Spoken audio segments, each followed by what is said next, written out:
College বিশ্ববিদ্যালয়ে ধ্বংসের পর এবার কি এনসিপি স্কুল ধ্বংস করতে নেমেছে? তারা টাঙ্গাইলে আপনারা দেখেছেন জনসভা করার জন্য তারা স্কুল পড়ুয়া বাচ্চাদেরকে সমাবেশে যাওয়ার জন্য বাধ্য করেছে।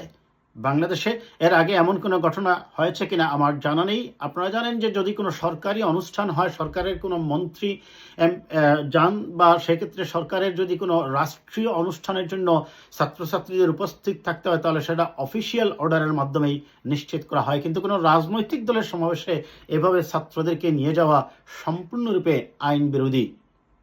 প্রধান উপদেষ্টা সহ শিক্ষা উপদেষ্টা সহ আমি সরকারের সংশ্লিষ্ট সকলের আমরা দৃষ্টি আকর্ষণ করছি যে এ ধরনের অপরাধমূলক কাজ থেকে যেন এনসিপি বিরত থাকে এবং স্থানীয় যে প্রশাসন, পুলিশ প্রশাসন, উপজেলা প্রশাসন, জেলা প্রশাসন যেন এ ব্যাপারে যথাযথ পদক্ষেপ নেয়। আজকে আমি দেখলাম যে স্কুলের বাচ্চারা সেখানে মিছিল করছে, তাদেরকে সমাবেশে যেতে বাধ্য করা হচ্ছে, হুমকি দামকি দেওয়া হচ্ছে, জনসমাবেশে লোক বেশি দেখানোর জন্য বাড়ায় লোক নিয়ে যাওয়ার চেষ্টা করা হচ্ছে এবং তাদেরকে বলা হচ্ছে যে তাদেরকে স্কুলের ক্লাস রেখেই রাজনৈতিক দলের মিটিংয়ে যেতে হবে।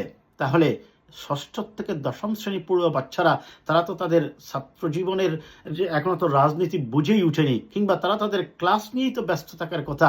এনসিপির এই অপরাধ দেখার দায়িত্বকার শিক্ষা উপদেষ্টা, প্রধান উপদেষ্টা কঠোর হন, পদক্ষেপ নিন।